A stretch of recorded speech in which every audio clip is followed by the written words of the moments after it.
Evangelho de João, capítulo de número 1, de 35 a 42. Farei a leitura, os irmãos acompanhem atentamente o que Deus nos diz por meio de sua palavra. No dia seguinte, estava João outra vez na companhia de 2 dos seus discípulos, e vendo Jesus passar, disse: Eis o Cordeiro de Deus. Os 2 discípulos, ouvindo-o dizer isto, seguiram Jesus. E Jesus, voltando-se e vendo que o seguiam, disse-lhes: Que buscais? Disseram-lhe: Rabi, que quer dizer mestre, onde assistes? Respondeu-lhes: Vinde e vede. Foram, pois, e viram onde Jesus estava morando, e ficaram com ele aquele dia, sendo mais ou menos a hora 10ª. Era André, o irmão de Simão Pedro, um dos 2 que tinham ouvido o testemunho de João e seguido Jesus. Ele achou primeiro seu próprio irmão Simão, a quem disse: Achamos o Messias, que quer dizer Cristo. E o levou a Jesus. Olhando Jesus para ele, disse: Tu és Simão, o filho de João. Tu serás chamado Cefas, que quer dizer Pedro. Vamos orar, irmãos? Ó Deus santo e bendito, Pai, tua palavra foi lida. Ó Deus, agora auxilia-nos pelo teu Santo Espírito a expô-la com fidelidade, ó Deus, com sinceridade, e abençoa-nos também a ouvir da exposição da tua palavra, a aplicá-la, ó Deus, em nosso coração, em nossa mente, para que Cristo seja glorificado, seguido, ó Deus, para que nós saibamos o porquê nós nos unimos a Ele e porque temos crido nele. Dá-nos esta certeza tão vital à vida cristã, ó Deus, e assim abençoa-nos, ó Pai, neste intuito de pregar a Tua palavra e ouvi-la, que sejamos bem-aventurados enquanto o fazemos. Assim nós oramos, com perdão dos pecados, agradecidos, em nome de Jesus. Amém. Meus irmãos, estes versículos que nós lemos, e principalmente os versículos 35 a 37, esses 3 primeiros versículos, eles são versículos que marcam uma transição entre o ministério de João Batista, o precursor do ungido do Messias, para Jesus Cristo e o seu discipulado. Nós vemos aqui que 2 dos discípulos de João Batista passarão a seguir a Jesus Cristo e posteriormente se tornarão seus discípulos. João Batista estava ciente disto, desta transição, como nós veremos aqui durante o texto, porque ele se entendia, ou entendia a si mesmo como o precursor de Jesus, aquele que prepara o caminho para aquele que vem após ele. Então, João Batista esperava, embora o texto não diz isso, nós veremos, mas nós podemos supor isso pelo contexto próximo, que João Batista esperava, então, que os seus discípulos se fizessem discípulos de Cristo, porque João Batista anunciou: eis que aquele que vem após mim é antes de mim, e ele tem a primazia, ou seja, ele deve ser seguido, e não eu. Ou em outras palavras, como João mesmo disse, importa que ele cresça e que eu diminua. Meus irmãos, é preciso também ter em mente que esse texto aqui, ele não é o chamado, ou ele ainda não é o chamado de Jesus para o discipulado, como está registrado nos sinóticos, nos outros evangelhos, Mateus, Marcos e Lucas, chamados evangelhos semelhantes, sinóticos. Esses evangelhos apresentam o chamado de Jesus aos discípulos para que eles se tornem, como diz Mateus 4, 18 a 22, pescadores de homens. Vocês se lembram que Jesus faz o chamado a estes homens, dizendo: eu vos farei pescadores de homens. Mas aqui, ainda nesse texto de João, o acontecimento que nos é relatado aqui é anterior a este chamado de Jesus que vai acontecer nos sinóticos. Veja que Jesus aqui não chama os 2 discípulos de João. Eles passam a segui-lo, mas eles ainda não são chamados por Jesus. Aqui a ideia é de que há um contato prévio, há um contato anterior destes homens, aqui primeiramente os 2 discípulos de João, com Jesus Cristo, para posteriormente Jesus, então, chamá-los oficialmente, por assim dizer, a serem seus discípulos. Ok? Deu para entender? Então esse texto é algo que acontece antes do chamado de Jesus, oficial. É um primeiro contato que esses 2 discípulos terão com a pessoa do Messias, com a pessoa de Jesus. E é interessante aqui que daqui desse contexto nós aprendemos uma coisa muito importante, e vale para o que é praticado em nossa igreja, né? Nossa igreja protestante, a nossa igreja evangélica, que nós devemos ter calma quando as pessoas se achegam inicialmente a Jesus Cristo. Por exemplo, Jesus não chamou esses 2 discípulos imediatamente para serem seus discípulos, para serem seus seguidores, mas houve um contato prévio. E às vezes pessoas chegam na igreja e nós queremos impor a elas imediatamente que se convertam. E isso é muito praticado por igrejas através, por exemplo, dos apelos. Os costumeiros apelos antes ou depois, melhor dizendo, de uma pregação. Prega-se, faz o apelo e a pessoa é quase que pressionada naquela hora de levantar-se e entregar a sua vida a Jesus. Mas quem faz isso, e na hora que quer fazer, é o Espírito Santo de Deus. Não é o pregador que converte a pessoa. Ele lança a semente, mas quem faz frutificar a semente é o Espírito de Deus. Lembra do que Jesus diz a Nicodemos? O vento sopra aonde quer, não sabes de onde vem, nem para onde vai. Assim é todo aquele que é nascido do Espírito Santo de Deus. Ele sopra em quem quer, ele sopra a hora que quer. Então nós não devemos pressionar as pessoas. Nós devemos pregar o Evangelho, anunciar a Jesus Cristo e deixar que o Espírito Santo faça a obra.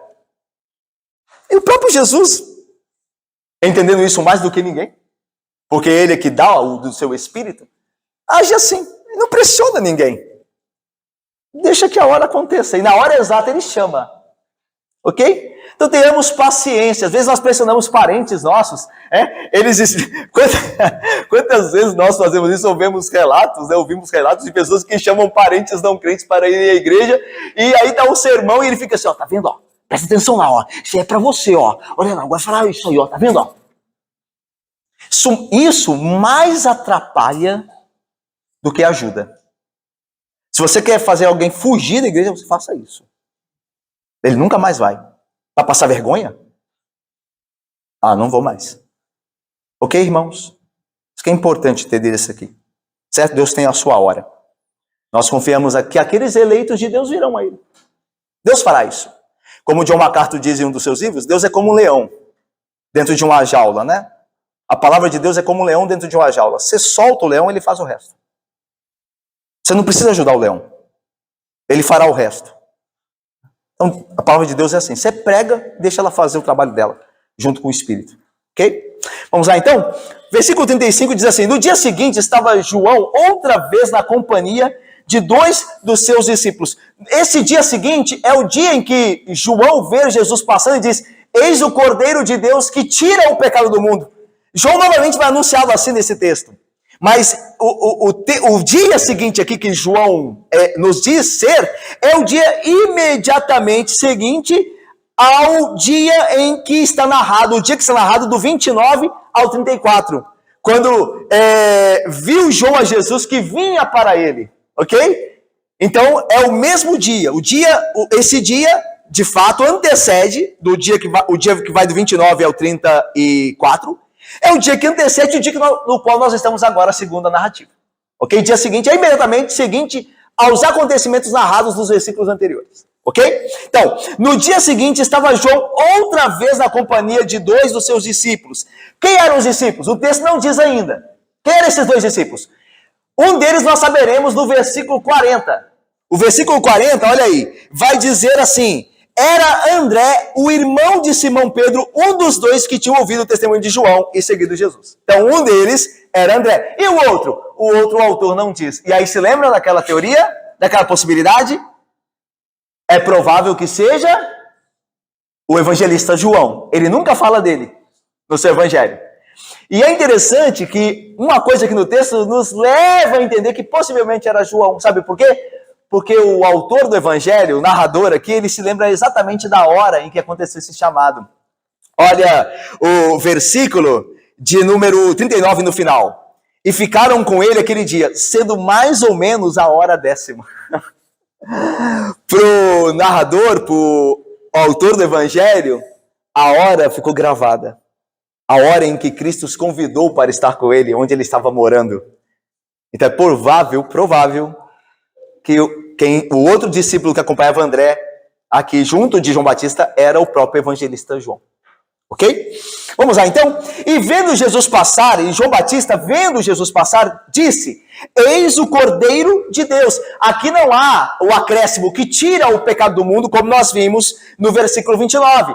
A ideia é de que os discípulos de João já estavam agora familiarizados com o conceito veterotestamentário e pela pregação do próprio João Batista, o conceito do Cordeiro de Deus. Então, quando agora João anuncia Jesus como o Cordeiro, todo esse conceito de aquele que morre pelos pecados, aquele que leva a culpa pelos pecados, como era o Cordeiro Pascal no Velho Testamento, agora já está embutido, assim por assim dizer, já está dentro da mente dos discípulos. Então João não precisa mais lembrar que tira o pecado do mundo, mas a simples designação ou definição de Jesus como o Cordeiro de Deus já lembra isso. Ele é aquele que nos livrará dos nossos pecados, que tirará os nossos pecados. E aí o versículo 37 diz assim: os dois discípulos, ouvindo dizer isto, seguiram Jesus.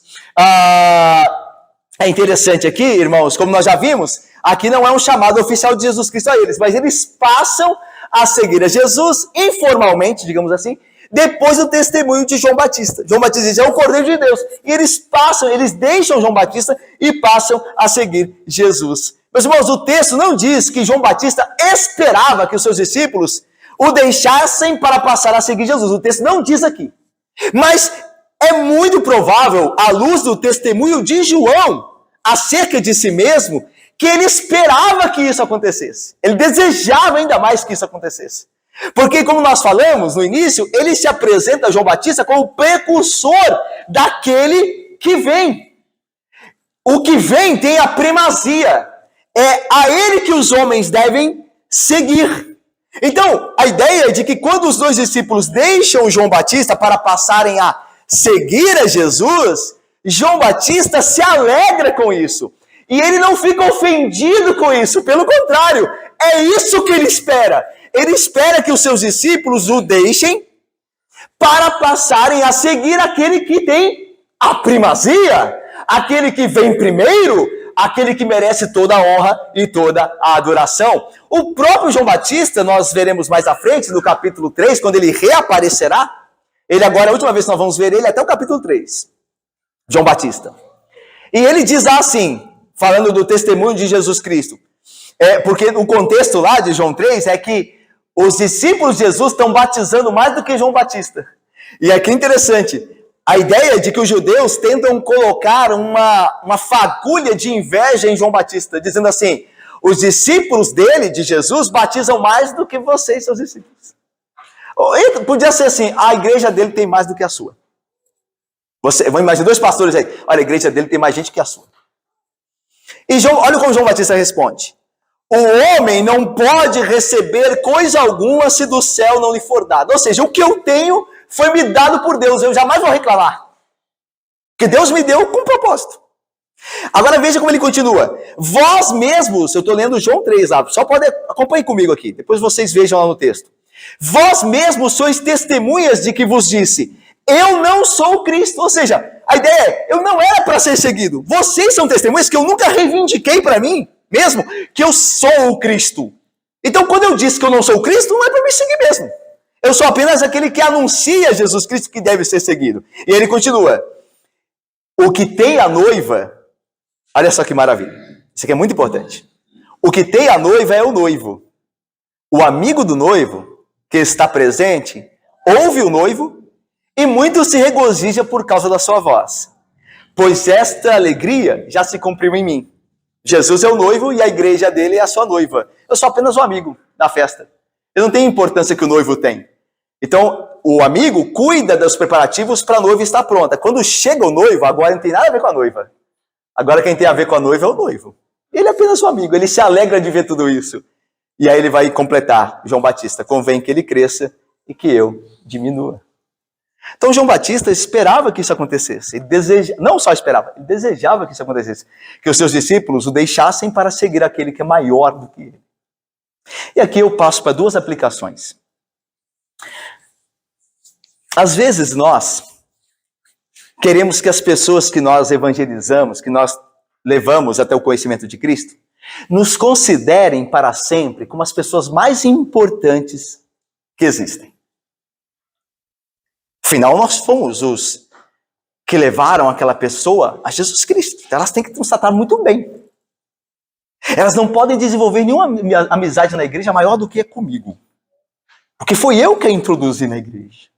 Então ela tem que me honrar sempre, ela tem que falar bem de mim sempre, ela tem que tratar bem de mim. Ela não pode me exortar se eu estiver errado, porque afinal foi eu que a introduzi. Não há ninguém mais importante do que eu para essa pessoa.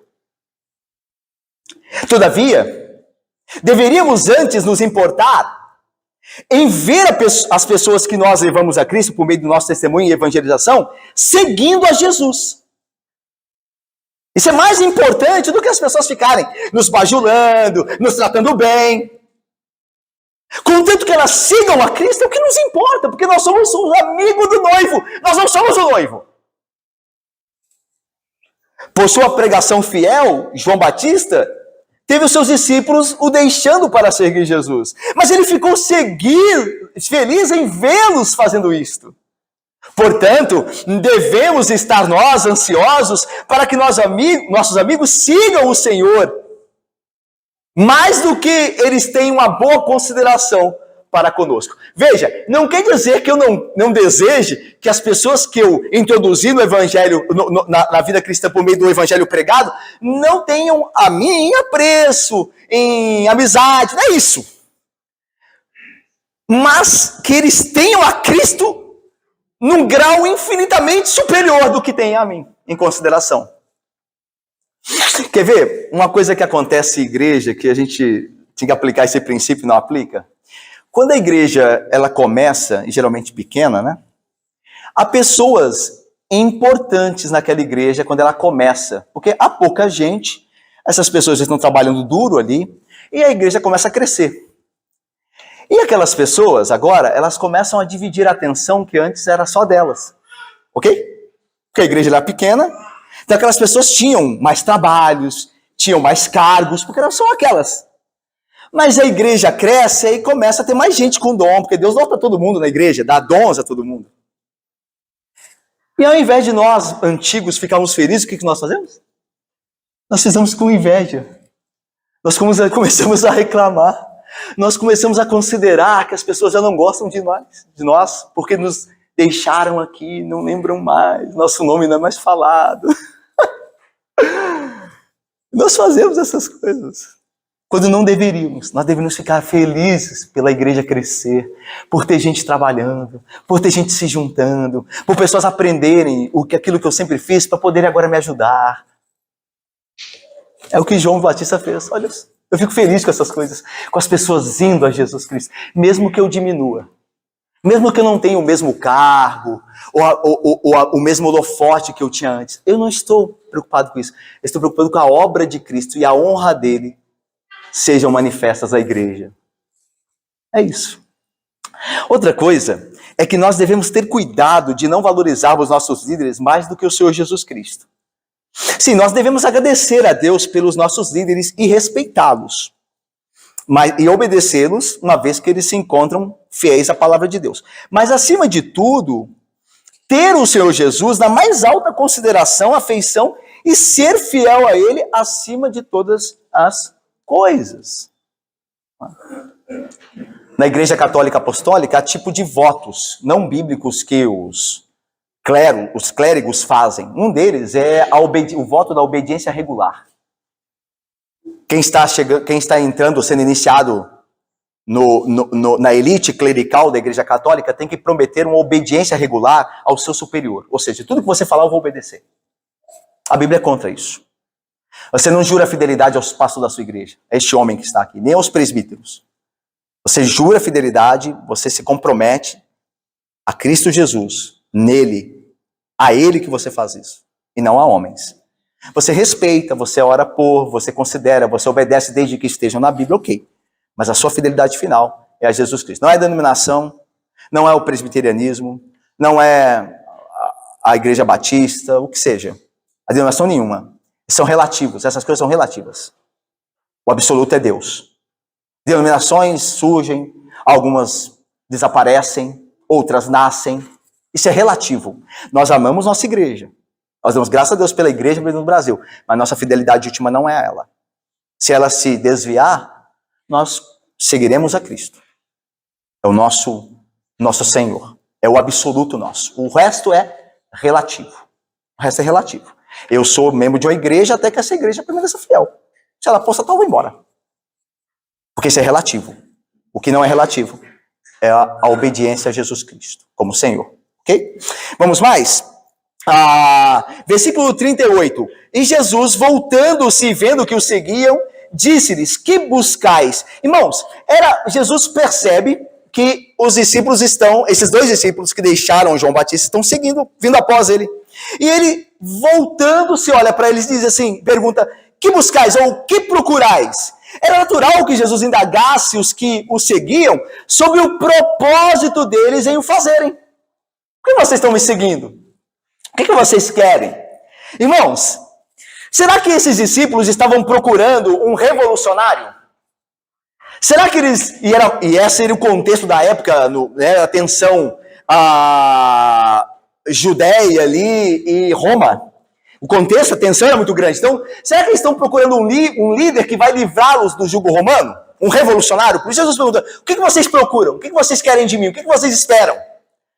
Poderia ser que esses dois quisessem um revolucionário, alguém para liderá-los numa batalha contra Roma?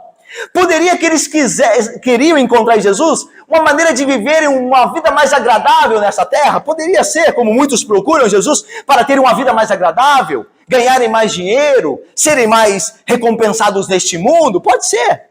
Essa pergunta, então, irmãos, ela é de vital importância. Quando Jesus se vira àqueles discípulos e pergunta: o que vocês querem? O que vocês procuram? Irmãos, certamente há aqui algo muito importante. Eu passo para outra aplicação aqui. O Senhor Jesus igualmente deseja que aqueles que começam a segui-lo tenham muito bem definido em sua mente e coração o porquê fazem isso e o que querem com isso. A pergunta que Jesus faria a nós aqui, faz a nós aqui hoje, é: por que você está aqui? Por que você veio esse domingo à igreja? O que você está procurando? Aceitação social? Pertencer a um grupo? Leila, é isso que nós estamos procurando? Ter alguma coisa para fazer no domingo? Aliás, afinal, o tempo está os nossos dias são tão monótonos, tão chatos. E aí eu vou à igreja para me relacionar com alguém. Eu estou procurando o holofote. Eu quero ser alguém na igreja, eu quero ter prestígio. Estou procurando me livrar dos sofrimentos, das dívidas, da doença. O que nós procuramos hoje aqui? Atrás do que nós estamos? E essa pergunta que Cristo faz a você: o que você procura? Por que você está aqui? Você tem que pensar nisso. Judas Iscariotes, ele se juntou à igreja visível de Cristo. Ele era um dos apóstolos. Mas certamente o que ele procurava não era segundo a vontade de Deus. Então é necessário, André, que nós respondamos, e Kelly, Paulo, por que nós estamos aqui? Por que nós nos tornamos cristãos? E nós devemos considerar essas coisas e pensar e nos autoexaminarmos acerca disso. Ok? Vamos lá, continuando? Versículo 38, segunda parte aí. Disseram-lhe: Rabi, que quer dizer mestre, onde assistes? respondeu-lhe: vinde e vede. Foram, pois, e viram onde Jesus estava morando e ficaram com ele aquele dia, sendo mais ou menos a hora 10ª. Disseram-lhe: Rabi. E aí o evangelista João e apóstolo João, ele traduz para os seus leitores o que Rabi significa. A palavra Rabi significa mestre. Então ele traduz para os seus leitores gregos o que significa. E aqui a ideia de mestre literalmente, a palavra Rabi é literalmente traduzida por meu grande.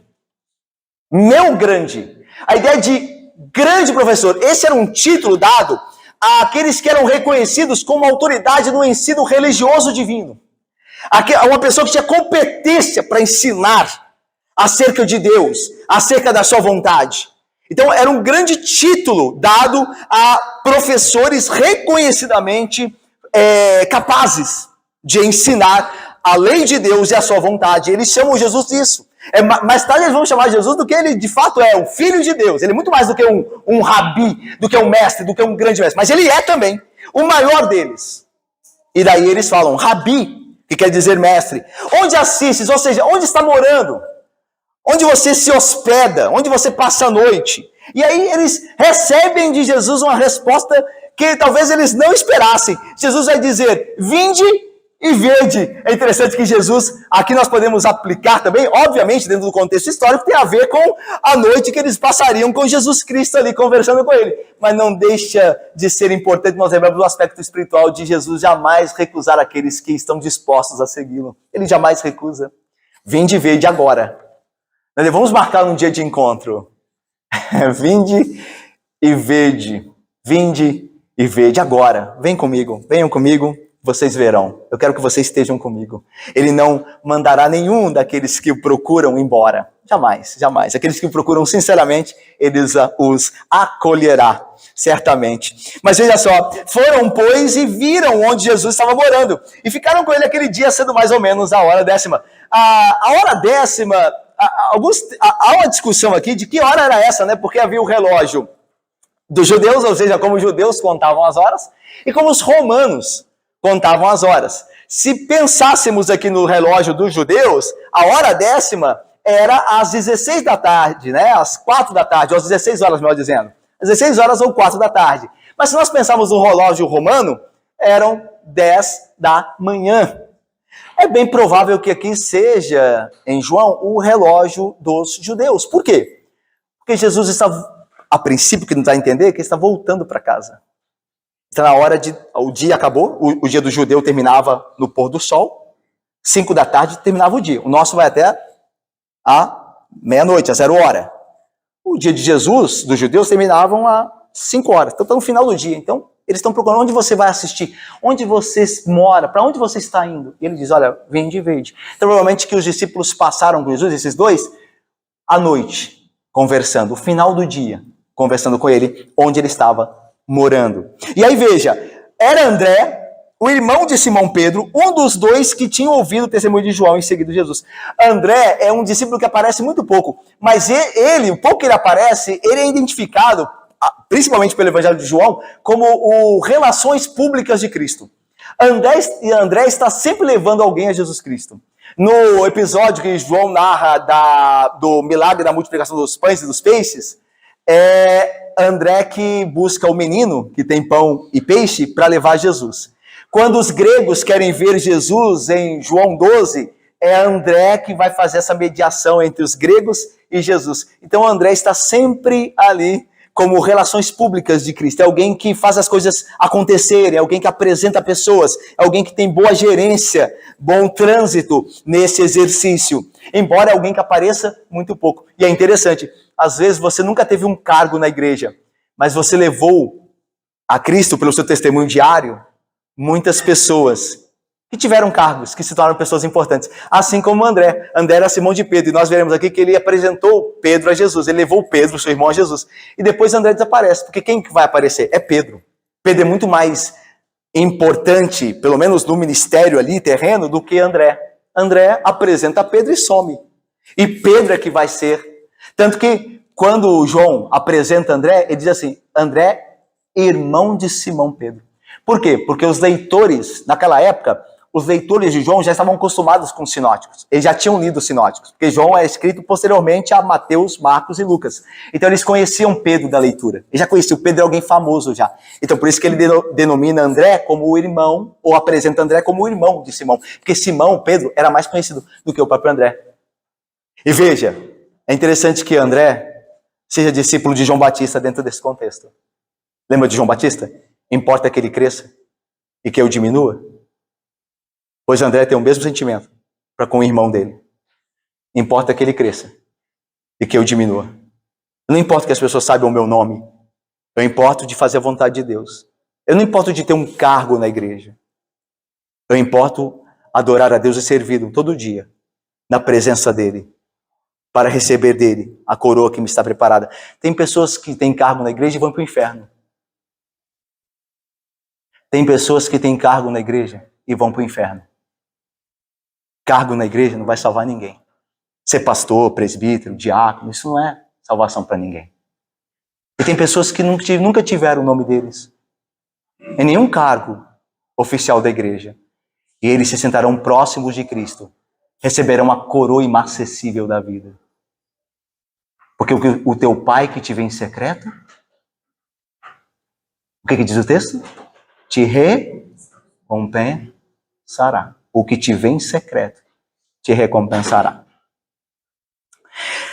Versículo 41. Ele achou primeiro a seu próprio irmão, Simão, a quem disse: achamos o Messias, que quer dizer Cristo. O Mexias, né? A palavra hebraica significa ungido.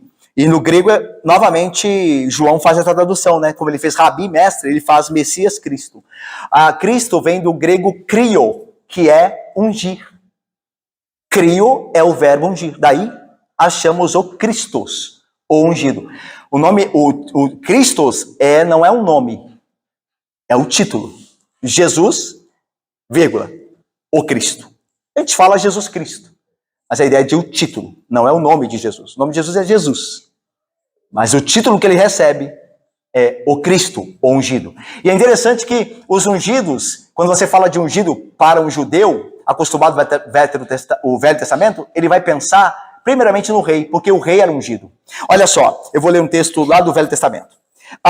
E disse aos seus homens: o Senhor me guarde, disse Davi, de que eu faça coisa alguma com meu Senhor, se referindo a Saul.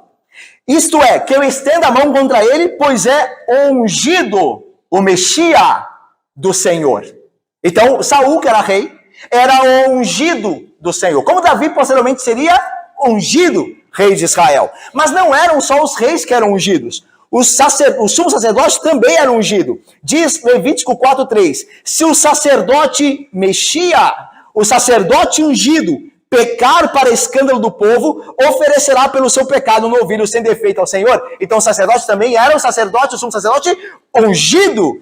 E por fim, o profeta também era ungido. Em 1 Reis 19:16 está: a Jeú, filho de Ninzi, ungirás rei sobre Israel. E também Eliseu, filho de Safate, de Abel-Meloá, ungirás profeta no teu lugar, disse Deus a Elias. Daí, ungirás Eliseu, o profeta. Então, eram ungidos no Velho Testamento o rei, o sacerdote e o profeta. E Cristo vem cumprir com os três ofícios. Ele é o rei, o profeta e o sacerdote. Daí a ideia de Messias ungido não é só rei.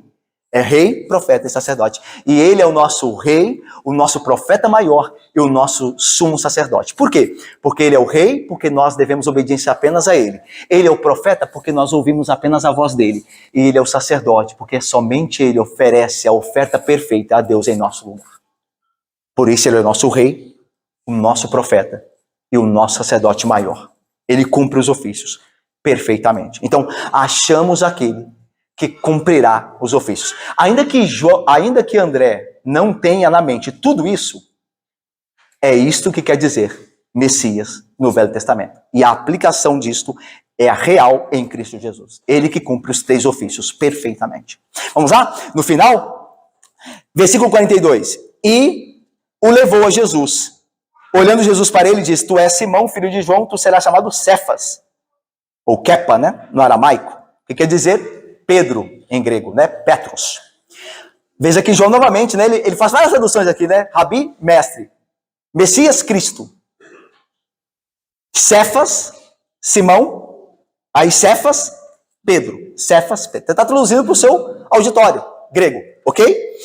A ideia aqui é que nós vimos que, eu termino aqui, irmãos, nós vimos que André leva primeiro o seu irmão Simão a Cristo. Diz aí o texto, achou primeiro, versículo 41, achou primeiro André, o seu próprio irmão Simão, a quem disse, achamos o Messias, e o levou a Cristo. E aí Cristo olha para ele e troca o nome dele. É interessante, Milene, Patrick, André Paiva, Leda, Alana, João, seu Pedro, e minha irmã Cida, que Rose. A primeira coisa que André faz é procurar o seu parente, o seu irmão. E achou primeiro o seu irmão. Irmãos, a gente aprende uma coisa muito importante daqui. Se o lar, o nosso lar, o lugar que você mora com sua família, se o lar é o ambiente mais difícil de se dar testemunho, porque lá nós somos quem somos, ele é, ao mesmo tempo, o lugar onde o testemunho é mais eficaz.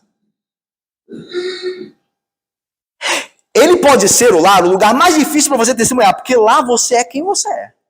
É fácil testemunhar na igreja. Porque você passa horas aqui. Agora, o lugar que você vive, que as pessoas te conhecem desde que você nasceu, ou desde que se relacionam com você há muitos anos, é mais difícil.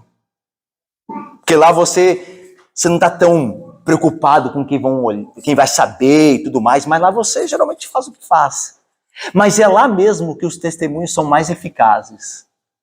É no nosso lar. É por isso que Jesus, quando dá a grande comissão, começa pelo lar dos apóstolos, dos discípulos. Começareis em Jerusalém, na Judéia, na casa de vocês, aí em Samaria e até os confins da terra, mas começareis na casa de vocês. Porque é o lugar mais eficaz de se dar testemunho. Vocês já mediram o testemunho de pais crentes aos filhos? O testemunho de pais verdadeiramente crentes e piedosos, quando os filhos os veem em casa, vivendo a fé verdadeira? Ou você espera que o seu filho, ou eu espero que o meu filho ame a Jesus Cristo quando em casa eu falo mal da igreja? Você realmente espera que isso aconteça?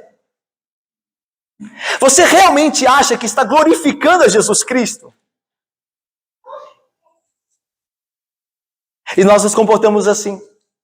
E na igreja nós cumprimentamos todo mundo e tal. E em casa nós, E sabe o que o nosso filho olha para nós? Sabe o que ele pensa? Ele pensa assim, quando eu puder, eu vou fugir desse lugar. Eu não quero saber desse lugar. Porque esse lugar é um lugar de hipócritas. Porque eu vejo os meus pais na igreja e lá é todo mundo Mas aqui, eu vejo quem meu pai e minha mãe são.